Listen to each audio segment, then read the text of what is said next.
Olá, sejam bem-vindos a mais um Diálogos aqui na TV Unesp. Hoje nós conversamos sobre psicologia e políticas públicas. Nossa convidada é a professora da Universidade Federal Fluminense, Adriana Eiko. Adriana, muito obrigada por sua participação aqui em nosso programa. Eu que agradeço.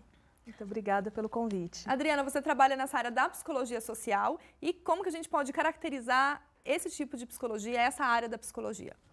Bom, a psicologia social, ela é um conjunto tanto de abordagens teóricas, de práticas, técnicas, que tem como pressuposto o olhar da psicologia que entende o fenômeno psicológico oriundo também das questões que são desenvolvidas no campo da sociedade, né? Então, a gente compreende a subjetividade enquanto um processo também de desdobramento, de múltiplas determinações das questões sociais que a população brasileira vivencia no seu cotidiano.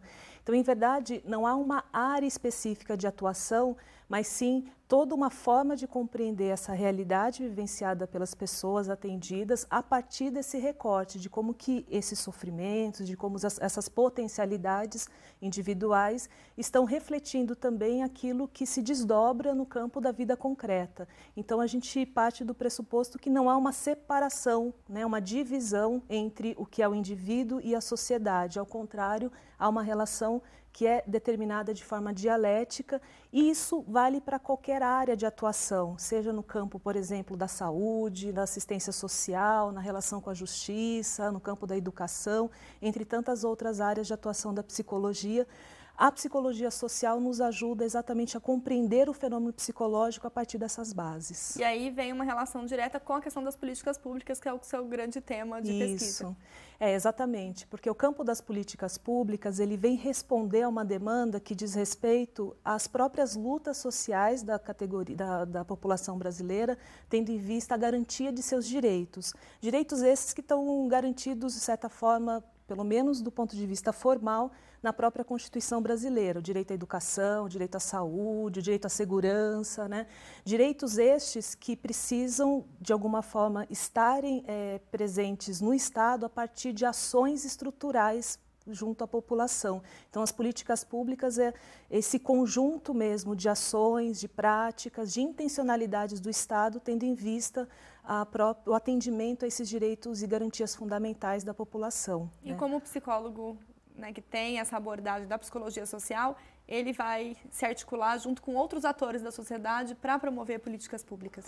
Isso é muito importante, porque a psicologia e a categoria profissional da psicologia entra enquanto um processo de profissionalização mesmo da psicologia no campo das políticas públicas. Só que isso não se dá de forma neutra, não se dá de forma apartada das próprias lutas, reivindicações, enfim, da sociedade. Então, é fundamental ter em vista que o princípio da atuação do psicólogo, quando está no campo das políticas públicas, é contribuir para a garantia desses direitos, principalmente na população que a gente configura como aquela que está mais vulnerabilizada, que está mais aviltada na garantia de seus direitos, como que nós, pelo fazer específico da psicologia, em diálogo com estes atendidos, em diálogo com os coletivos e grupos atendidos, e também em diálogo com outros profissionais que atuam no campo das políticas públicas, conseguimos construir práticas que visam essa garantia de direitos também.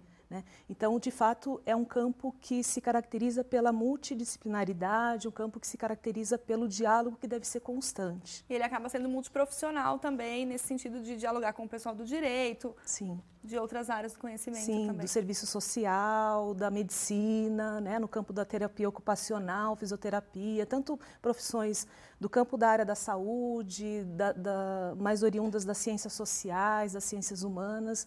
Em verdade, o fenômeno humano ele não é recortado por disciplina, né? Então, quanto mais a gente puder ter esse olhar que transversaliza, de fato, todos os saberes em prol da garantia dos direitos, a gente está chegando mais próximo de atingir esse objetivo. E a gente tem alguns exemplos, Adriana, que a gente possa pontuar de que esse trabalho efetivo de um profissional da psicologia tem fomentado algumas ações em prol desses sujeitos? Sim, a gente tem várias formas de pensar essas contribuições. Por exemplo, no campo da saúde mental, principalmente tendo em vista a partir da Lei 10.216, que foi promulgada em 2001, a chamada Lei da Reforma Psiquiátrica. Esta é uma lei que reorienta a forma de atenção e cuidado em saúde mental no nosso território brasileiro, tendo em vista as práticas antimanicomiais, ou seja, a vida em liberdade, o cuidado no território. Então você vai pensar e pegar esse sujeito que possui ou está passando por algum momento de sofrimento psíquico intenso e compreendê-lo não a partir do estigma da sua doença ou do seu diagnóstico psiquiátrico em si, das suas potencialidades. A gente faz isso em diálogo, por exemplo, com os profissionais da terapia ocupacional, que nos ajudam a pensar e ajudam a pensar o projeto terapêutico singular desse sujeito, no sentido mesmo de compreender quais são as atividades que ele se vincula, quais são as formas de autonomia que ele vai também construindo na forma de se relacionar, na produção de vínculos. A gente vai dialogar com os profissionais do serviço social, que atuam no campo também da saúde mental, buscando compreender como que se dá, como que se configura a vulnerabilidade a que esse sujeito está inserida, quais são, de repente, quais são os processos de geração de renda, os processos de garantias mesmo, por meio, por exemplo, de benefícios de prestação continuadas que podem ser dados a esses sujeitos, que fazem parte dessa política da assistência social. A gente pode pensar no campo da educação, né, um direito que muitas vezes é negado a uma boa parte da população brasileira, como que resgatar a possibilidade também de retomar estudos, retomar o processo de contato com a cultura, quanto que isso é fundamental para que esses sujeitos possam cada vez mais construindo processos de autonomia, e não uma autonomia pensada no nível individual, mas uma autonomia que o insere nesse território, que o faz transitar nesses processos, né? Enfim, há um diálogo que precisa se dar nas diferentes formas, como, por exemplo, também um diálogo com os profissionais do campo da medicina, né? A gente vivencia uma realidade que o nosso país é um dos que mais consome medicações psiquiátricas, substâncias psicoativas. Então, a gente também precisa, nesse sentido, enfrentar um debate que não está só localizado no campo dos profissionais da medicina, mas também em outros campos, que é o processo da medicalização, né? Como ofertar formas de tratamento que não sejam necessariamente por meio da medicação, que não sejam medicalizantes. São formas de atenção e cuidado que dizem respeito à garantia desses direitos, mas que se dão por outras vias de tratamento, né? E não somente no recebimento da medicação, enfim. Um outro espaço para se pensar essas políticas públicas também é o sistema prisional, mas sobre isso a gente comenta daqui a pouco. Tá, okay. O Diálogos faz uma pausa e já volta.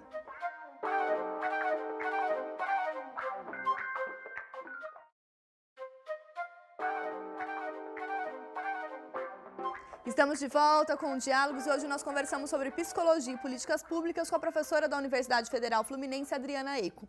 Adriana, nós comentávamos a importância da psicologia trabalhar com essa visão holística, né, do indivíduo, da própria sociedade, para promover políticas públicas, algumas mudanças, e você atuou, enquanto psicóloga, junto ao sistema prisional brasileiro. Eu gostaria que você comentasse um pouco, pensando nesse sistema prisional, como que essa articulação da área da psicologia ela é fundamental para, de repente, acarretar políticas públicas de melhoria para esses indivíduos que estão presos. Tá, ok.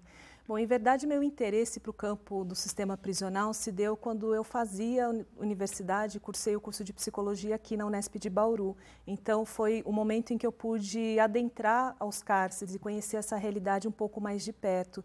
E sempre digo que quando a gente entra dentro de uma prisão, a gente nunca sai incólume de tudo aquilo que é vivenciado nesse contexto.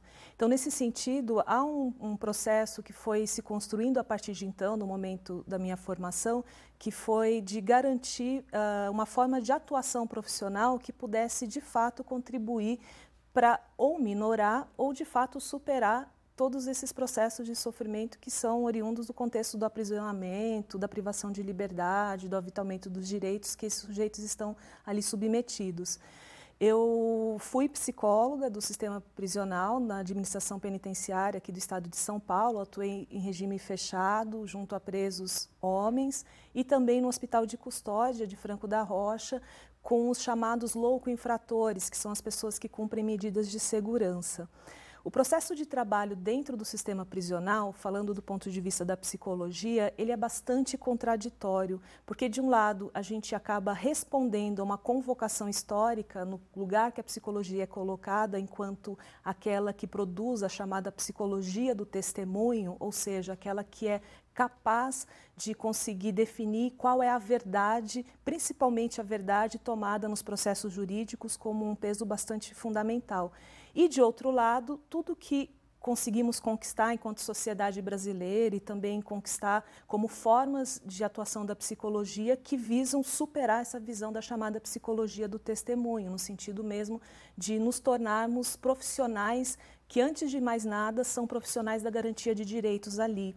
Então, o papel, ele é um papel fundante no sentido de poder articular redes, de produzir formas de atuação que também dialoguem com políticas públicas que sejam levadas ao sistema prisional e que façam interface com essa instituição que é tão fechada.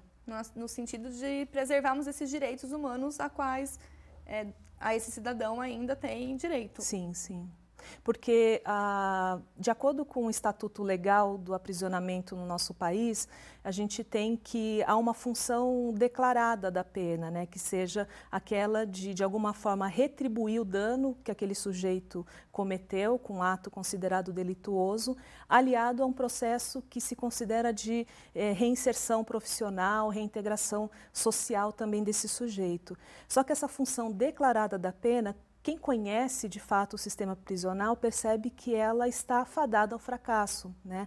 Em verdade, o sistema prisional brasileiro, assim como o sistema prisional no mundo todo, acaba sendo um grande espaço de contenção e também de aniquilamento dessas subjetividades, né?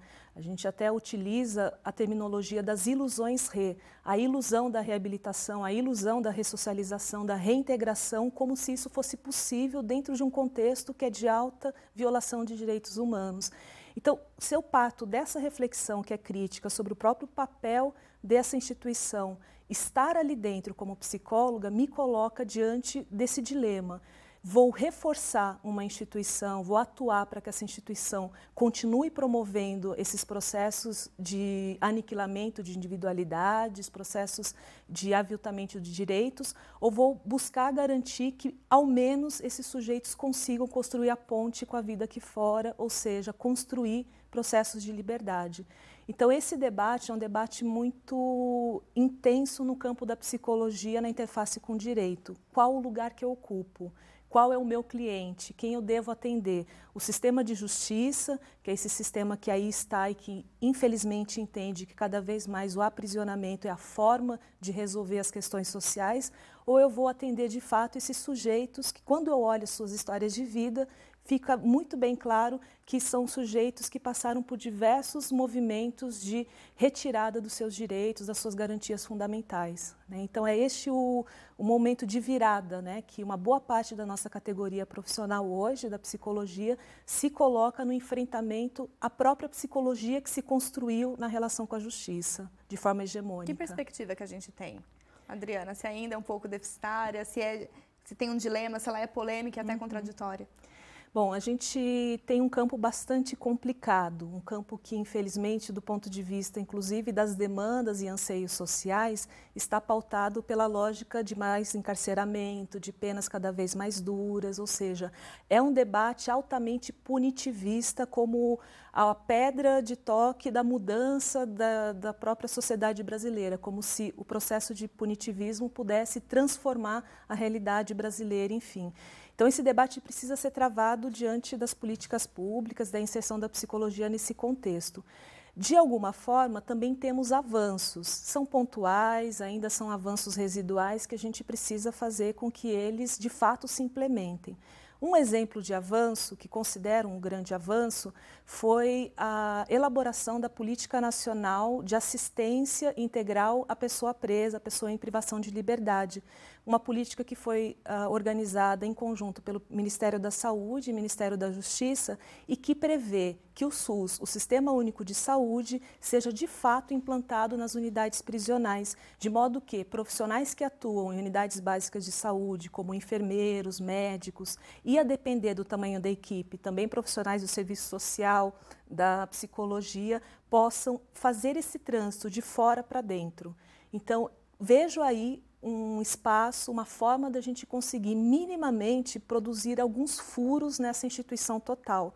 Instituição total, ela tem engrenagens muito arraigadas, engrenagens que vão gerando formas de torturas, de maus tratos. E uma forma da gente conseguir minimamente transpor essa realidade é produzir uma interface um pouco mais constante da sociedade com que ali ocorre.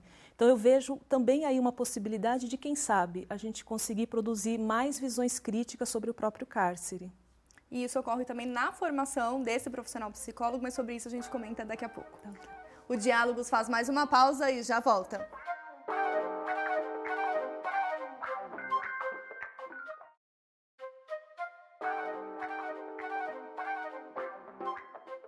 Estamos de volta com o Diálogos e hoje nós conversamos sobre psicologia e políticas públicas com a professora Adriana Eicco.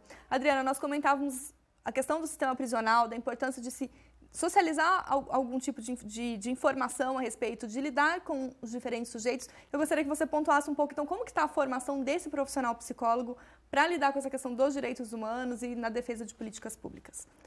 Essa é uma questão muito importante, porque, de certa forma, a gente vivencia, a partir de 1996, com a mudança da Lei de Diretrizes e Bases da Educação, um grande boom de universidades, de cursos de formação em psicologia, né? Então, a gente vem acompanhando um número cada vez mais crescente de psicólogos que estão se formando e que, também, de alguma forma, isso nos coloca diante do debate da qualificação dessa formação, desse processo de formação. Bom, é fundamental que as faculdades, os cursos de psicologia tenham em suas estruturas, em suas diretrizes curriculares, a própria lógica da política pública e do psicólogo atuando nesses espaços como disciplinas, como estágios obrigatórios que favoreçam, de certa forma, um processo de formação que também ajude esse profissional que vai ser lançado no mercado de trabalho a sair com uma lógica que não somente aquela lógica dominante, hegemônica, que é da psicologia clínica, do consultório particular. Pesquisas recentes que foram feitas como o censo do Conselho Federal de Psicologia, dentre outras, apontam que hoje o profissional da psicologia que atua exclusivamente com a psicologia, em sua maioria é assalariado. Isso é um dado interessante porque nos mostra que a nossa profissão, que surgiu em 1962 como profissão regulamentada no território brasileiro, surgia como um caráter de profissional autônomo, profissional liberal, e que hoje ela está se caracterizando a partir do assalariamento. Estamos nos proletarizando enquanto profissionais da psicologia. E quem nos emprega? A maior parte dos profissionais está atuando no campo das políticas públicas, da saúde e da assistência social, entre outras, da educação, da justiça, enfim. Ou está atuando em ONGs, organizações não governamentais, no terceiro setor. Mas, de certa forma, tanto esses dois polos, de terceiro setor como da administração direta estatal, a gente percebe que são formas de atuação ligadas a garantias de direitos. Ou seja, a universidade precisa dialogar com essa prática, a universidade precisa dialogar com o que hoje está sendo exigido da psicologia nesses contextos também. É fundamental que o campo das políticas públicas seja introduzido cada vez mais na própria formação da psicologia. E a gente sabe que muitas universidades já têm feito esse debate, já têm introduzido, já têm organizado formas que a própria formação profissional já dialogue com esse campo. Você veio enquanto convidada da semana e do Congresso de Psicologia da Unesp em Bauru, e essa troca de experiência ela é cada vez fundamental para que a gente conheça trabalhos, né, como o do Bruno Simões, que nós vamos ouvir no ponto de contato de hoje com populações indígenas. Os trabalhos importantes que a psicologia tem para fazer com as populações indígenas não é exatamente diretamente só com as populações indígenas, né? É a desconstrução de um imaginário coletivo que existe com relação às populações indígenas de toda a sociedade nacional, né? Acho que dá para dizer até da sociedade latino-americana, de maneira geral, que é uma ideia muito exotificada dessas populações, né? Tem mais ou menos o que a gente pode definir como duas pontas, né? Duas formas desse imaginário se construir. Um deles é dizendo que é como se ela fosse uma população parada no tempo, né? Que se remete muito a essa ideia do termo atrasado, do termo primitivo, né? Que é como se eles vivessem como se tivessem obrigação de serem congelados no tempo, vivendo num tempo ainda que é como se estivesse no século XVI. E que mesmo esse imaginário sobre esse índio do século XVI também é um imaginário constituído, é um imaginário irreal. Então, de todas as formas, é uma ideia exotificada dessa população, né? E que hoje, por exemplo, uma informação importante, hoje, que dá bem essa dimensão, hoje, por exemplo, 40% da população vive no meio urbano, né? são populações que estão absolutamente em contato com a sociedade nacional de maneira geral. Essa ideia de um indígena isolado, que vive num espaço florestal, sem contato com a chamada civilização, com o chamado meio urbano, isso é uma construção que ela só vem a dificultar cada vez mais o trabalho que quer fazer com que as populações acessem os direitos sociais, né, a que a gente construa na sociedade brasileira uma sociedade mais justa e igualitária para todos, incluindo aí a especificidade e diversidade de cada povo, de cada indivíduo, né, de cada cultura e tal. Então, esse é o primeiro aspecto importante, um aspecto no nível do que a gente pode chamar de imaginário social coletivo. Um outro aspecto do imaginário social que é importante, que é a ideia de que o índio, ele de alguma maneira, o indivíduo indígena, as populações indígenas, elas são menores ou piores do que uma humanidade geral, né? Então, aí vem as palavras como vagabundo, as palavras que não sabe trabalhar, que não gosta, que gosta muito de viver, que não adere à ideia do progresso, que atrapalha o desenvolvimento da nação. Quer dizer, essas ideias, essa é uma outra ideia também que vem muito colada. Se a gente parar para perguntar, fazer uma pesquisa geral andando na rua e perguntar, vai aparecer, de maneira geral, essas duas coisas, né? Ou esse indígena exotificado, esse indígena romântico, que vive ainda numa ideia de um indígena ligado a um estado natural, alguma coisa assim, primitivo, atrasado, como eu coloquei, ou então esse indígena que não consegue aderir aos valores da sociedade moderna, valores entendidos como positivos, que é a ideia de que você tem que ser um bom trabalhador, de que você tem que ser uma pessoa que sabe formar uma certa estrutura familiar específica, quer dizer, que em geral obedece a valores conservadores da nossa sociedade. A gente sabe que a chamada sociedade contemporânea tem vários, tem um jogo de valores, é complexo. Em geral, os valores que nós conhecemos como mais conservadores são justamente aqueles que os indígenas são acusados de não aderir, o que eu acho absolutamente natural e compreensível que eles não queiram aderir, já que justamente são valores conservadores, que são valores que, na verdade, diminuem o seu status quo, chegando até as raias da desumanização, entendendo que esses povos, como se dizia lá no século XVI, que não tem alma, na verdade ainda é vigente esse tipo escamoteado, com outras formas, mas ainda é vigente essa ideia de que, na verdade, no fundo, eles não são humanos. Né? Isso é uma coisa muito dura, a gente percebe que esse é um sofrimento psíquico profundo para esses indivíduos. Eu já conversei com muitos indígenas que passam por dificuldades, sofrimentos imensos, e quando você pergunta o que é que mais te afeta, o que você acha pior, muitos deles falam, eu sou humano e não me considero humano. Então esse aspecto é um aspecto bastante central, eu acho que nós da psicologia temos coisa para dizer sobre isso, temos para falar, né? E um outro aspecto que eu acho bastante importante de ressaltar é a necessidade que a gente tem de perceber uma das características que perpassa esses imaginários sobre os povos indígenas, é como se eles não tivessem assim capacidade de auto-organização, de organização política, como se eles não fossem, como se fossem incapazes de entender o que acontece na sociedade moderna a ponto de não poder se autogerir, se autogestionar, fazer as suas próprias demandas, se inserirem no mundo com seus valores. Então, uma das coisas que eu acho que é importante para nós psicólogos é atentarmos para essa diferença que existe entre muitas formas dele, entre essa memória histórica que eles foram constituindo, que é, sim, muito diferente em diversos aspectos, mas que não deve ser excluído.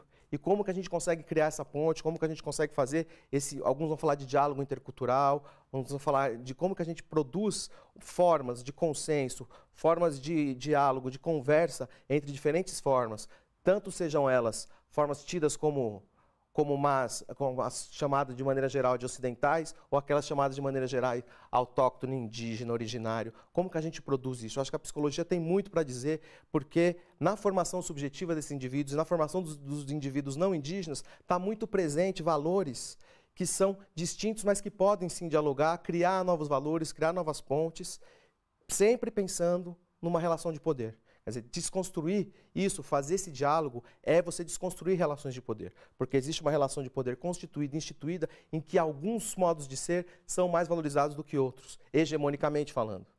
Então, é importante que a gente crie esse diálogo, que a gente faça essa ponte, mas sempre lembrando que nós estamos falando de uma relação de poder. E ao falar de relação de poder, você está falando de privilégios que alguns têm e que outros não têm, de acúmulo que alguns têm e que outros não têm, mais valor que é dado para algumas coisas e outras. Se a gente não faz isso, a gente faz uma falsa interculturalidade. A gente faz um falso diálogo, né? um falso encontro, né? E até um falso confronto. Né? Acho que a gente tem que conseguir elaborar, e isso eu acho que é uma coisa que a psicologia tem para dizer, tem para ajudar, porque existem camadas sutis nessas diferenças que nós da psicologia temos quase um dever ético de nos pronunciar diante disso, né? Adriana, diante do trabalho do Bruno, de outras experiências que vocês trocaram durante esse Congresso de Psicologia da Unesp, qual que é a importância disso nessa formação que nós comentamos anteriormente desse futuro psicólogo? Bom, a realidade da atuação profissional da psicologia, ela precisa estar cada vez mais próxima das reais demandas da população brasileira. E quando a gente fala população brasileira, é um jeito de nominar que às vezes esconde de fato a diversidade, esconde de fato as determinações históricas e sociais que formam o povo brasileiro. Então, nesse processo, é fundamental que a gente consiga compreender as especificidades, os recortes, os marcadores sociais de desigualdade que estão operando, por exemplo, pela desigualdade racial, pela desigualdade étnica, pela desigualdade de gênero, formas que nos ajudam a compreender o fenômeno psicológico enquanto um objeto de intervenção, de atuação e de estudo da psicologia, mas radicado nesse pressuposto de quais são os determinantes, quais são as mediações sociais que o compõem. Então, compreender de entrada, logo no processo de formação inicial da psicologia, que a população brasileira não é essa coisa totalmente difusa, essa coisa totalmente sem contorno, mas que ela tem especificidades, é fundamental para uma prática, de certa forma, compromissada ética e politicamente. Tem sido um grande desafio, então, para os professores, para os gestores das universidades e também para os alunos. Exatamente, um grande desafio, e este acho que se coloca como o pressuposto de toda a prática também do docente, né? Que ele possa cada vez mais refletir na sua prática aquilo que vem ao encontro também do que vivenciamos no cotidiano, na vida concreta. Adriana, eu gostaria de agradecer enormemente a sua participação aqui em um programa da TV Unesp. Eu que agradeço. Muito obrigada. Muito obrigada. O Diálogos de hoje fica por aqui. Se você quiser rever este programa e entender um pouco mais da relação da psicologia com as políticas públicas, acesse o nosso site. Obrigada pela companhia e até a próxima.